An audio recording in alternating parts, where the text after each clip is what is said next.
I'm Alexandros Washburn, former chief urban designer of New York City, and I'm here today to answer your questions from the internet. This is City Planning Support. At Mary Morse Marty, what's your thinking about how to best accommodate electric bikes? I think they merit their own on-street travel lanes. And I think they do too. They are great forms of transportation. They are the fastest growing form of transportation, but they go very fast and they're relatively heavy. You can't treat them just like a pedal bicycle. There are injuries to pedestrians. We do need to have some way of moving them at the speed they want to go in the right way. Now, will this be done by a third level of pedestrian bike, electric bike, car? Or what if you could have, at the scale of a bike, ramps and flyovers, like a miniature interstate system that would work for electric bikes? Wouldn't that be pretty cool to just join our city, stitch it back together? It's a crazy idea, but electric bikes make us have to think outside the box. Patrick Trogber asks, how does one solve gentrification? Gentrification is the process in a city where people who live in a neighborhood are displaced by people who come into their neighborhood who are richer. It's been going on for as long as there have been people in cities, but there are things that we can do to change the equation. Typically, it's renters that get displaced, whereas owners get to either stay and enjoy the fancier neighborhood or sell and enjoy the profits. What if there were a way to remove the displacement part of gentrification? What if, when the neighborhood got better, it just added more places to live rather than taking places away from people who are already there? For that to happen, you of course have to build more housing that's there right now. That means density. A lot of people are scared of density, but density, if you do it right, can be pretty good. Singapore, they've got this really cool way of leaving old parts of the city that have 2-3-story buildings and integrating buildings with like 50 stories right into them, but in a way that fits in to the street life. And if you do it right, the density comes with the other big thing about great cities, which is diversity. In an ideal city, you're going to have plenty of rich people coming in, but you also have people of all economic strata that get to stay in the same neighborhood. That's the future answer of gentrification, but it's a really hard problem because it really hasn't been solved. Aaron Lubeck, in my opinion, more than 75% of every urban planning, architecture, and landscape architecture program today should focus on sprawl repair. That's a good point.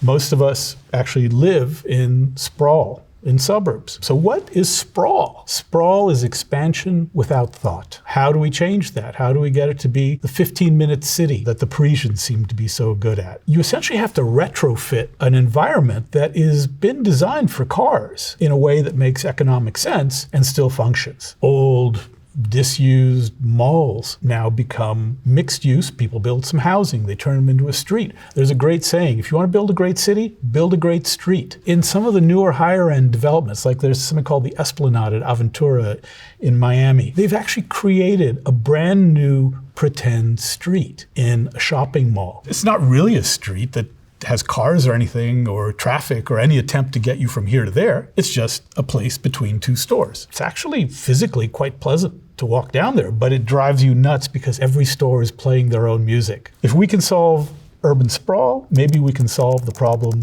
of too much music. Reddit user asks, in what ways can architecture or urban planning reduce or even prevent crime? The answer is it doesn't, and it's been tried all the time. When I was young, the answer to preventing urban crime was to remove columns from buildings and instead just have overhangs as you walk down the street so bad guys couldn't hide behind the columns. Architecture is neither the cause nor the solution to urban crime. At Alkaline Moon asks, the Booooring company sounds like a money laundering scheme. Like really, a single lane tunnel will solve traffic? The Booooring company builds tunnels that are supposed to take people very rapidly from point to point. So this is kind of cheating in an urban design sense because you are going only from point A to point B. You could do that with a subway train too. I have a hunch there is something far in the future that they're preparing for. What I think is actually going to be the next form of rapid transit, self-driving car trains. You type in where you want to go, They merge with other cars that are also self-driving to go very, very fast along a route, and then you split off to go to your individual destination. This kind of combines the speed of an electric train with the ease that we've come to expect from cars. At Basel, TGMD, how do trees cool the city, or is it just the shade? Trees are like the single greatest thing that can happen to a city. Every tree provides oxygen for between 2 and 5 people. A tree-lined street can be 10 degrees cooler than a street without trees. Think of trees as wonderful natural machines that make every aspect of living in a city better. Are there any examples of city planning that didn't use trees? Well, actually, yes, there are. For instance, in a lot of 18th century Nordic cities, you'll see them excellently planned, beautiful architecture, but there'll be no trees in the street. But you got to remember that in the context, back then, 95% of the people lived in rural areas. As cities grew, we realized the folly of our ways. And actually, if you look at London from 40 years past that point, suddenly there are trees everywhere. At Elliot Nace, New York took centuries to build, as do most cities. What city was ever built before people were even living there in this manner? China made several ghost cities trying to make this happen. Now their real estate industry is collapsing. China had the greatest spurt of urbanization the world has ever seen over the last generation, so I can see why they might overshoot the target a little bit. But let's get back to the fundamentals of your question, which is, can you build a city in anticipation of its citizens? And I think the answer is no, because citizens are who builds a city. I don't want to live in something that somebody else planned and built for me. A city's not a hotel room. A city is a living organism, and how we change it defines us. The best cities do grow changed by the people who want them to be better, their citizens. At IPTVS, what's your vision for public transportation in the future? The distinction we make now between public transportation like a public train and private transportation like a private car, that distinction is going to change. What is a car is going to change. They'll be shared. They may have different forms. They'll be smaller. It's really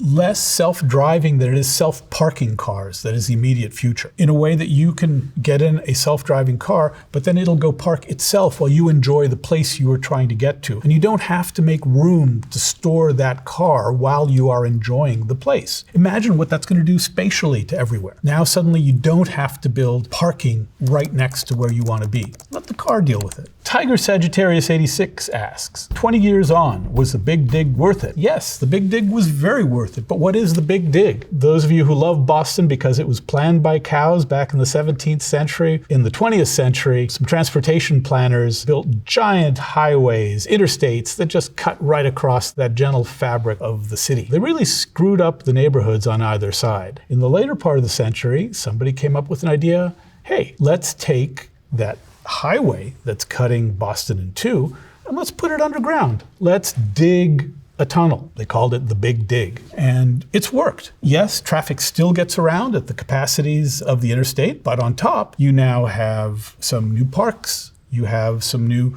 streets that are sized more for pedestrians, and you have now all that growth, urban repair that's come up and healed around what used to be a scar. So yeah, it's been a big success, and we should do more of it in other cities. At Yash90, what does a sustainable city look like to you? Sustainability now it's actually more about survival. I have to think about sustainability in the context of what's called the risk equation, the multiplication of probability times consequences. How likely is it for something bad to happen to your city?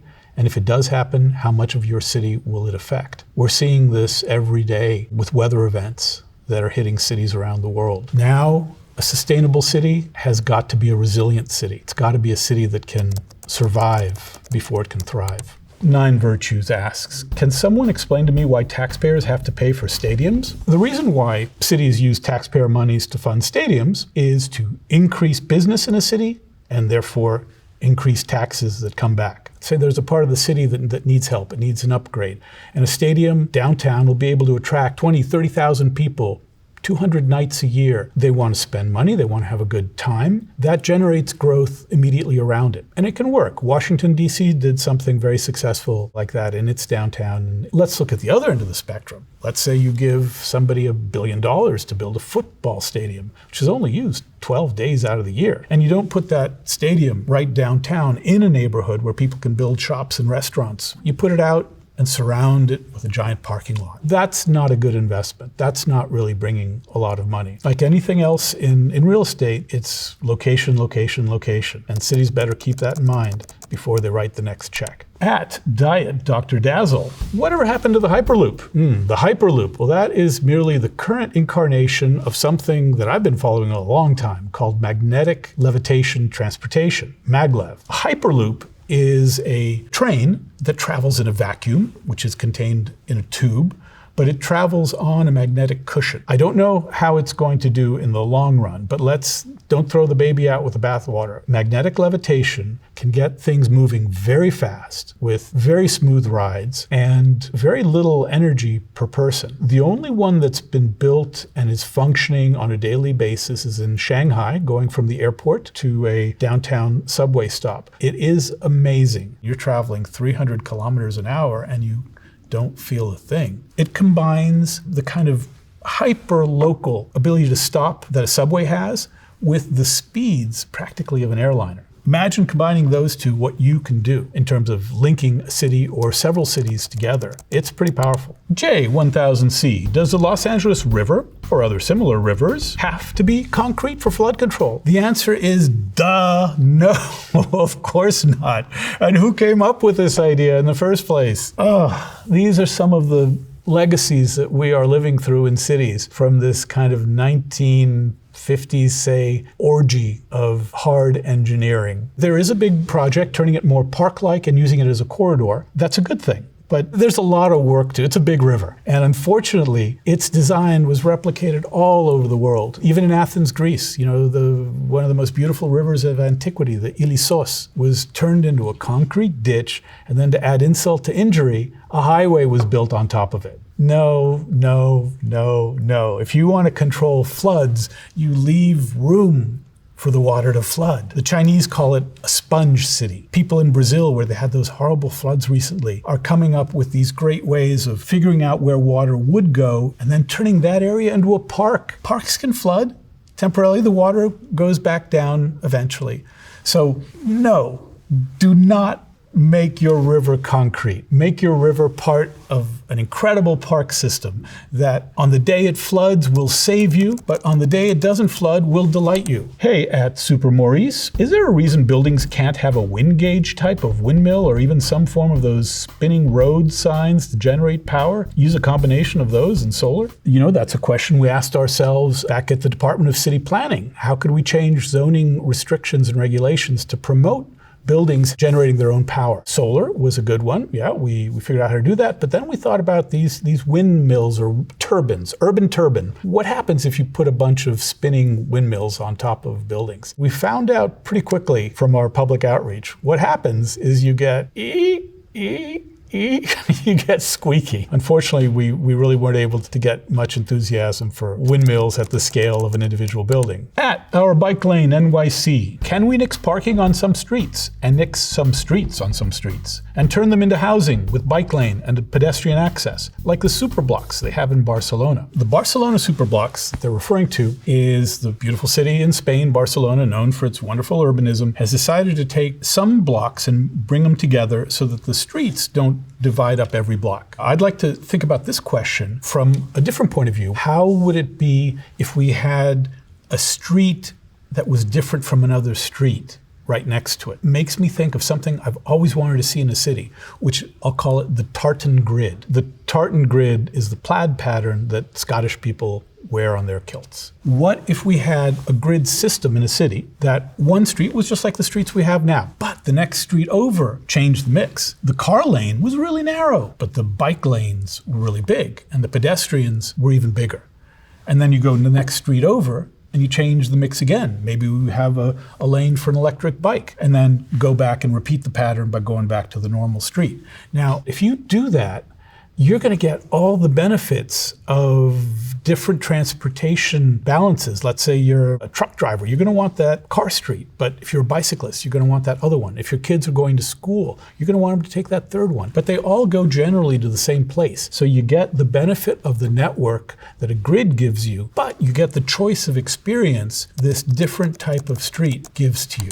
At Ron Letzoko, why is it that every city in most countries has a building that looks the same? Do they hire the same designer or engineer or architect? No, they don't, but they have the same code. It's called the International Building Code. Unfortunately, it forces everything to be kind of the same. One of the simplest examples of this is a code provision that says you don't need to have operable windows in a commercial building, in an office building. This leads to glass towers everywhere. This is a movement that's been afoot a long time, ever since the modernists in the 1920s, to kind of impose a single way of building on everywhere. I don't like it. I think places should look different, and as a place grows and you build new buildings, let's make that place be more like itself, be more different. To tackle that, though, it's not just as easy as getting a new architect. You're going to have to go and examine those codes as well. At Vinnie Motherland, can I ask, at what point is it okay for a metropolitan city to simply reach a reasonable capacity and have that be an okay thing? That is a question humanity has been trying to answer for its entire civilized existence. When is a city too big? Rome got to be 1 million people, and it still wanted to get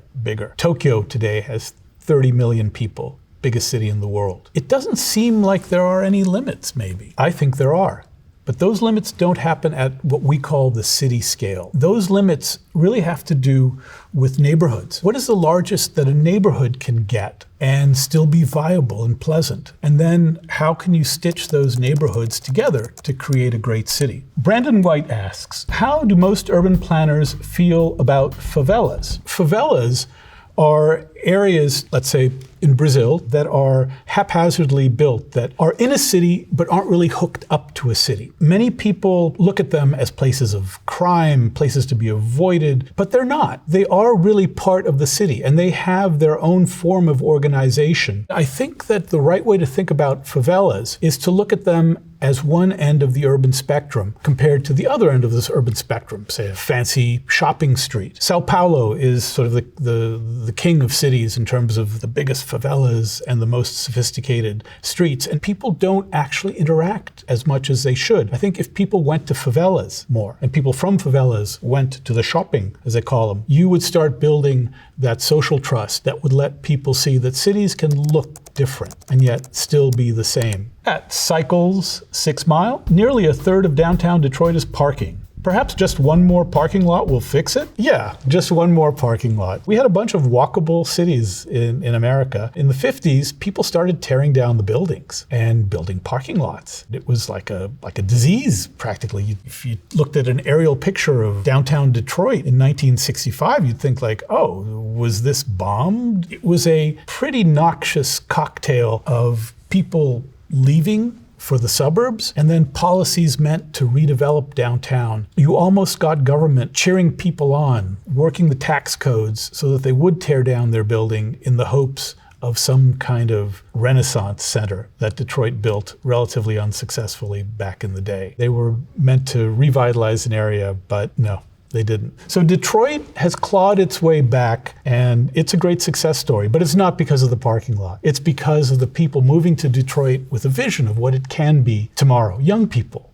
grassroots, and it's still got a long way to go. There's no question about it, but it shows something about the resilience of cities. We want to be there, that we're working at it. Chef Carpaccio, is there any way to solve the insane rising cost of housing in NYC? It is very expensive to live in New York City. It's been a problem for a very long time. You open a newspaper from the 1920s. Housing crisis in New York City. It's too expensive to rent here. We've tried everything. We've tried building public housing at the scale of Robert Moses, all the housing blocks that you see. We've tried expanding into new neighborhoods, but somehow the rent still gets to be too damn high for each generation. It's a problem that seems to be part of New York's growth. Every year, hundreds of thousands of people move to New York City searching for their dream. Just a little less hundred thousands of people leave New York City.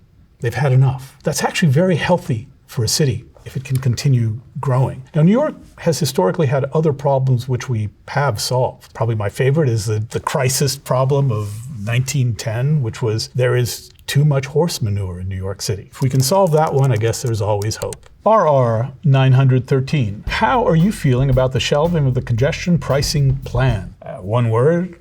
Ugh. We really need the money that congestion pricing was going to bring in to fix the subways and do all sorts of needed transit projects. Congestion pricing has worked elsewhere in several Nordic cities and probably in terms of scale closest to us in London. It's just a way of making cars pay a bit more of their share of the overall transportation costs. But it's a shame. We put in all the infrastructure and then we pull back from it. Doxiadis of Detroit asks, what were some of the dumbest proposals in urban planning history? Wow, we'd be here all night if we really answered that question in its fullest. One that I'll class perhaps more as a failed experiment than as an outright failure is Brasilia, the new capital of Brazil that was built in the 1950s. If you've ever been there, it is an impossibility to walk. It is meant to be seen from the sky. It's meant to be photographed. It is a monument to its architect's sense of self, but it is a wretched city to get around. Now, being the capital of Brazil, one of the great countries of the world, of course, it eventually filled up with people, and now it has growth around it. But you'll see that the little edge cities that grow around Brasilia look absolutely the opposite of Brasilia. People are building the kinds of places they'd really rather be in. And Brasilia stands as kind of a failed experiment in image making. At JBUCO Beng, how is it possible authorities can let a city run out of water? How? It cannot happen. If a city runs out of water, a city dies. Water is the single most important resource to have a city become livable. So authorities have to do everything they can to provide a water supply in New York City. There is a third water tunnel under construction. There's an enormous upstate network to gather water and provide for it that's been worked on diligently for over a century. Sao Paulo had a very difficult choice recently when a drought drained some of their reservoirs because they had been using water to create electricity. And suddenly they were faced with this dilemma. Uh-oh, do we turn off the lights or do we turn off the tap? Can't let your city get there. All right, that's it. That's all the questions. Hope you learned something. Till next time.